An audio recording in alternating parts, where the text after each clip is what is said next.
Reimagined History, Monica Lewinsky, the Academy Museum, and Kim Kardashian.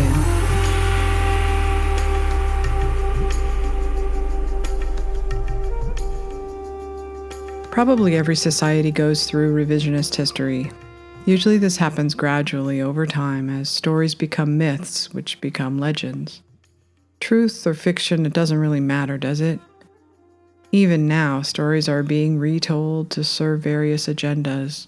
The story of the 2020 election has become a dark and witchy fairy tale on the left, and a religious persecution story on the right. Each side clings to the myth that helps them sleep better at night. Yes, there are monsters roaming the countryside, but it's okay because we have MSNBC to protect us. Trump didn't really lose the election because superhumans do not lose. Trump is an omnipotent force two ways, it seems. Devil or deity, take your pick. The truth is much less complicated, but it is risky to abandon the myths because the myths define us.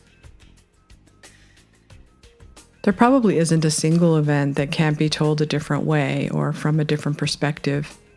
I often think of that one Quaker back in Salem who spent a year in jail to make sure the story of mass hysteria and hangings was told.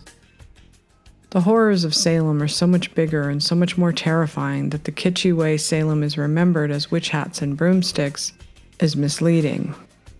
These are stories of children being forced to condemn their parents as witches, poor women and their babies dying in prison, a man being crushed to death because he would not confess, hangings that were applauded by the townspeople in the town square. Fear does strange things to us humans. Collective fear is unmanageable. The Monica Lewinsky myth is being retold because in the post-Me Too era, even the die-hard Democrats have turned on the withering charmer.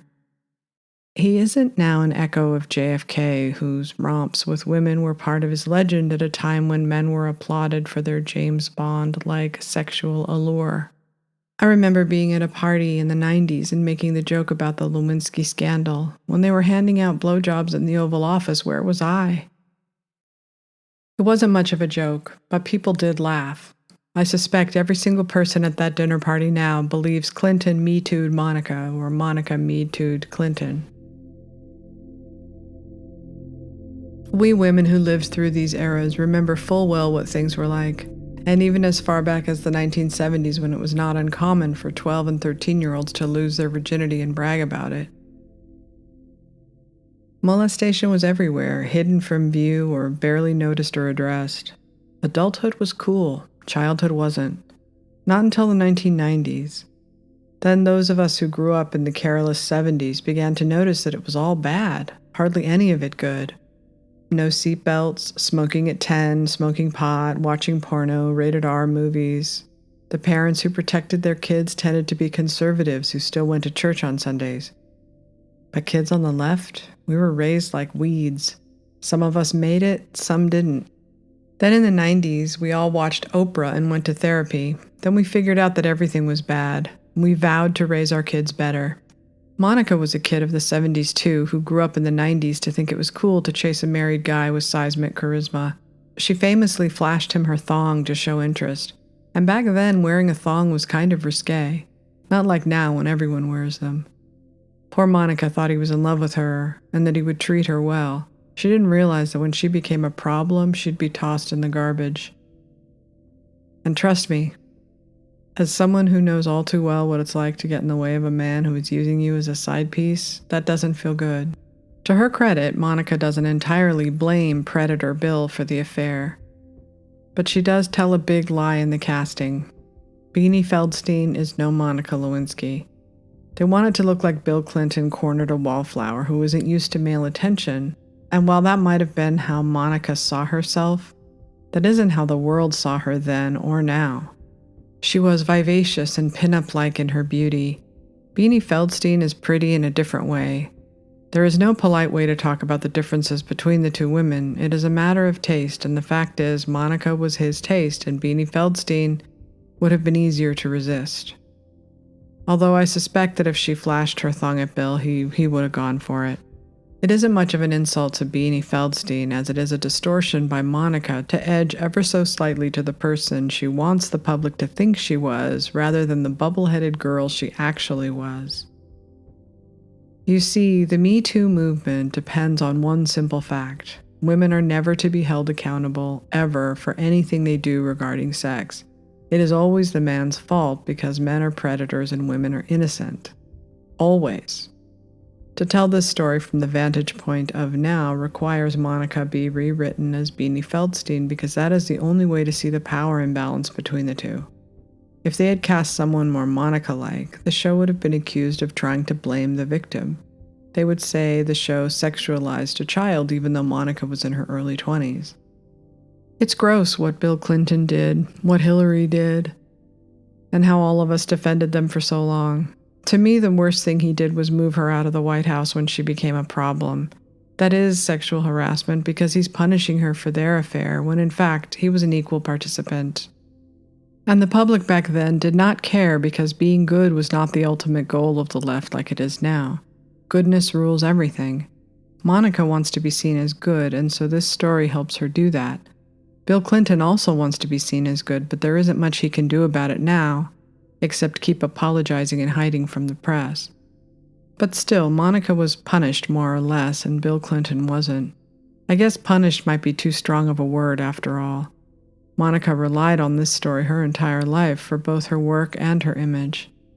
What bothered me most was the attention and time it took to chase the Clintons and the attention Bill Clinton had to pay to his impeachment instead of focusing on the job of the American people. After all, 9/11 would happen not too long after this. We need our elected officials with their eyes on the ball. That is their job. But the opposition party wanted the Clintons out because they had held on to power for so long because his charisma put him in power for 2 terms. I feel that way now about the 4 years Trump was in office and how badly we all handled COVID this past year. We could have and should have worked together rather than continue to rip the country apart to make sure Trump left office. The truth is that the Democrats wasted time and energy chasing Trump, energy that could have been spent a different way. The Democrats are now in the same place the Republicans were back then, doing everything they can to destroy the other side to remain in power. The Lewinsky story will always be told only one way from now on. Those of us who lived through it will soon die off, and that will be all that is remembered that Bill Clinton was not JFK, but something closer to Harvey Weinstein, which is simply not true.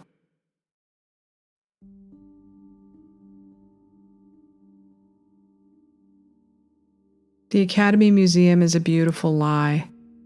It is indeed beautiful, what the Academy wants to be.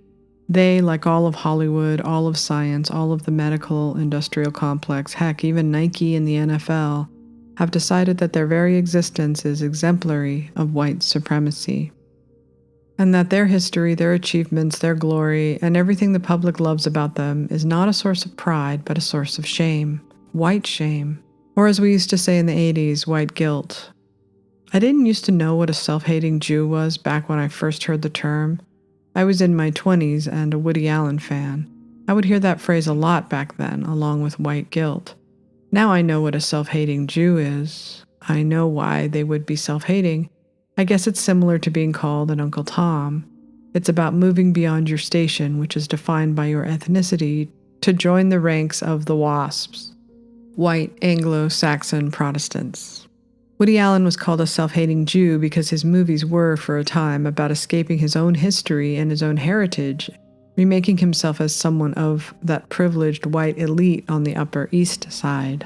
Being Jewish in Hollywood was never all that popular when it came to whom they'd cast in movies, even if it was popular in who made those movies. The reason there were so few Jews in movies was probably baked-in anti-Semitism throughout the country, but it was also because the country was mostly white and mostly Christian. The market decided what got made and justified its white wall when it came to the Oscars. We woke up from 2020 without the free market to remind us of what actually sells and what doesn't.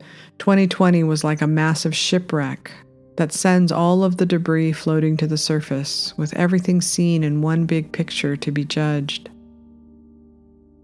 Just as the Titanic had lower and upper classes, how the rich survived and the poor didn't, the shipwreck tells the tale. There was no market. so there was no justification, and suddenly the ruling class scattered in a panic, caught in the bright light, their entire past suddenly upended and floating on the surface. It did not go well. By the end of it, the Academy implemented an inclusion mandate to instruct production companies and creatives to make sure they hired BIPOC and women, at a time when there is some debate over what the word woman means. At a time when there is some debate over what the word woman even means. My friends who crow at me about being a conservative apologist on abortion always say, "Wait, you're defending the side that is robbing women of rights they've fought for over decades?" I always think, but don't say, "You mean birthing people?" The Golden Globes were canceled when Tom Cruise, Scarlett Johansson, and Mark Ruffalo were shocked that racism was going on here. Even though the HFPA nominated a black female director before the Academy ever did. Oh wait, the Academy never has. The British Film Academy, BAFTA, took the voting rights away from its members entirely, opting instead for a select committee to handpick nominees to meet the diversity and inclusion standards 2020 demanded. In the end, they picked 2 white actors for the leads anyway, who went on to win Oscars. And we have the Academy Museum, a beautiful building with some film memorabilia that is worth seeing, and a drop-dead gorgeous Hayao Miyazaki exhibit.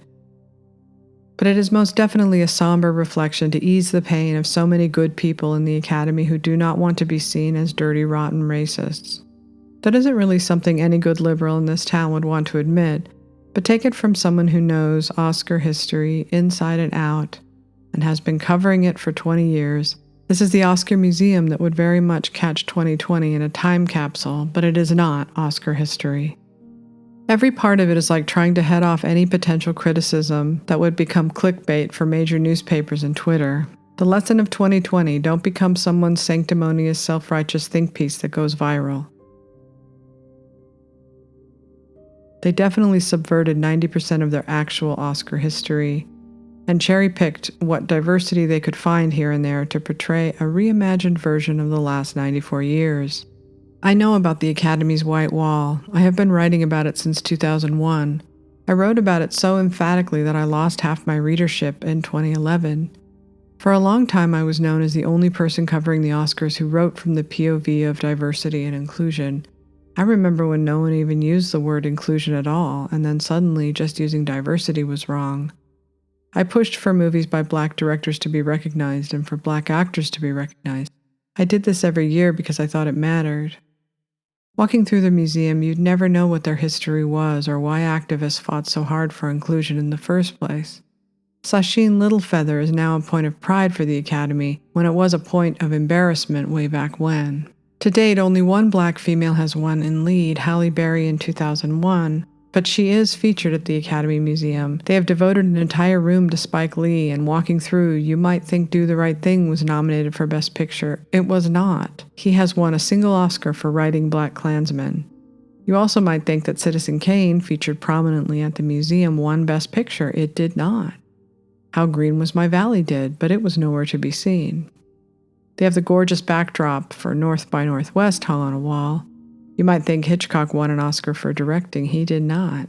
Or that he was nominated for North by Northwest. He was not. They could not even show Mount Rushmore, however, without affixing a mea culpa, an insert that reads, Mount Rushmore, which sits within Apahasapa, Black Hills, is a contested site in the United States, constructed on land taken from the Lakota Sioux in the 1870s. For the Lakota, this land is sacred. The rock formation into which the monument is carved is known to the Lakota as, I'm not going to butcher this, I can't do it, Thunksila Sakpipaha, or the Six Grandfathers. While Mount Rushmore provided a spectacular location for the climax of Hitchcock's lighthearted Cold War thriller, its use in North by Northwest obscures the site's rich and sacred history. The land remains contested and signifies a major loss to the way of life and spiritual practices of the Lakota people to this day. So why put up the backdrop? Why use it at all? Why even use it if you're so ashamed of it? And if you're so ashamed of that, why not put everything else in that you're ashamed of? What you won't see are the icons the Oscars were actually made on. Maybe because their histories are too problematic? The big studios aren't even represented a little bit? The major icons who won Oscars aren't there. No Marlon Brando or Dustin Hoffman or Meryl Streep. Where was Meryl? Did I see her there? Icon that she is? I cannot recall. Steven Spielberg's Jaws was nominated for Best Picture but not Director. He is a big donor and has quite a presence in the museum. There are bits and pieces of the empire that Hollywood once was, but they have been sidelined in order to amplify the marginalized faces and voices who fought so long and hard to be seen in an industry that was driven by the market and a market that was driven by the white majority. That's the truth. That's why you're seeing so much awkward colorblind casting now. I just watched a movie that took place in the late 70s and was based on a memoir of a working-class white male who got into Yale and pined for the Westport girl who was simply out of his league. She slept with him, but never really considered having a relationship with him and ends up marrying the right kind of man. This is based on a true story, but they thought casting a black female in that role was inclusive. In fact, it throws the whole thing off because you're thinking about Yale and Westport and WASPs and the Great Gatsby and actual white supremacy and the White Wall and working-class New Yorkers who aren't exactly woke and weren't then. You can't just erase that history. That is what led to the activism now. Otherwise, there is no need for diversity and inclusion. But the point is to look good. That is what everyone in Hollywood and on the left wants more than anything. I felt a little funny walking around the museum, knowing everything I know about the Oscars. But it's very much in keeping with how I feel now as a person from the left trying to make sense of what has become of the left in 2021. I barely recognize it, and they barely recognize me. The good people of the left will love this museum. It is a monument to their new religion, after all, their utopia's screed writ large. That is who they will be going forward, and all they ever wanted to be looking backward. They are happy to have the heat of accountability taken off, even if it means sweeping everything under the rug for a time. Maybe someday it will all be told, the good, the bad, and the ugly. But that day is not today, and that museum is not this one. I couldn't shake the feeling that I was walking through a graveyard. Here lies what Hollywood used to be once. Back when the box office still drove the money. Now it's all on streaming, so all that matters is subscription and algorithms. Now it's a story of its own to tell. And the left overall, once you gain control of the narrative, reality is whatever you say it is.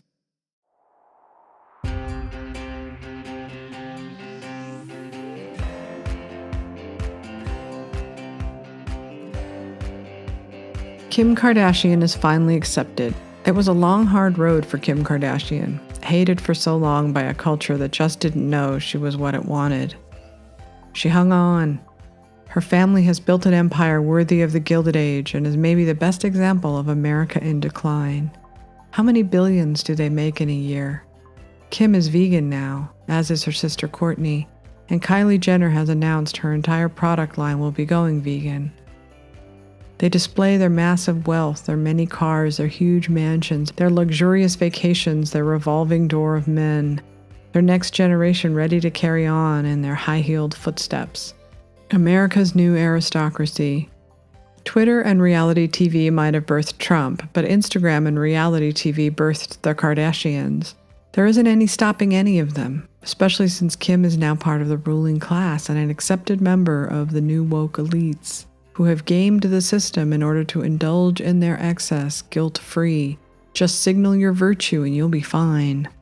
I can't criticize Kim too much. After the 2016 election, the only thing I could do was watch Keeping Up with the Kardashians. I watched the entire show season by season because it was so empty-headed, so pointless. There would never be a single thing to trigger me in any direction. I could just lay there and stare at them under all that makeup, eating their health nut salads and blathering about this or that. But Kim has made it. She hosted SNL. She is now one of them. Like all of Hollywood, especially comedy, finding anything funny is not easy.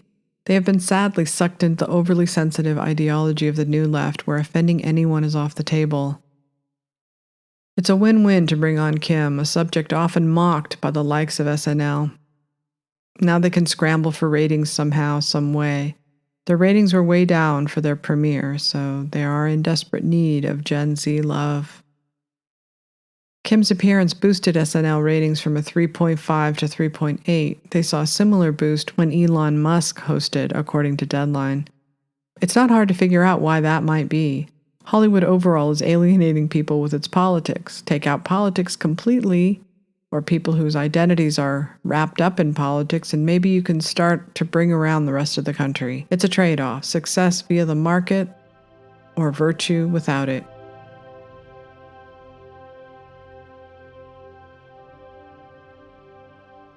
It's a beautiful thing, revisionist history. Gen Z would never know, and will never know, just how hated the Kardashians once were. They'll never know why anyone would care whether there was reality TV or not. The Kardashians aren't doing anything major corporations haven't been doing for decades: selling beauty to women whose identities still depend on it. It's funny that in a time when gender is fluid and female sexuality is being purged from Hollywood action movies, the Kardashians wear their hyper-extended curves with such pride, caked in layers of makeup, stuffed full of fillers and implants, so female it's practically visible from outer space. How do those kids make sense of all of it? The cameras everywhere, the social media personas, the millions of likes on pictures of them, the massive birthday and Christmas displays of their lives for Instagram, the balloons, the flowers, the private jets, the makeup tutorials, the closets, the playhouses, gobs and gobs of money and stuff. Kim can now sell her life story with pride about all that she's accomplished in the time she's been in the spotlight. She's finally gotten back her old body from before she had kids. She's working on her law degree and freeing people from prison. The Academy, Kim, Monica have erased how others saw them and have reimagined a better story. Those stories have become legends and will one day be myths. No one ever has to know the truth. After all, isn't truth like beauty in the eye of the beholder?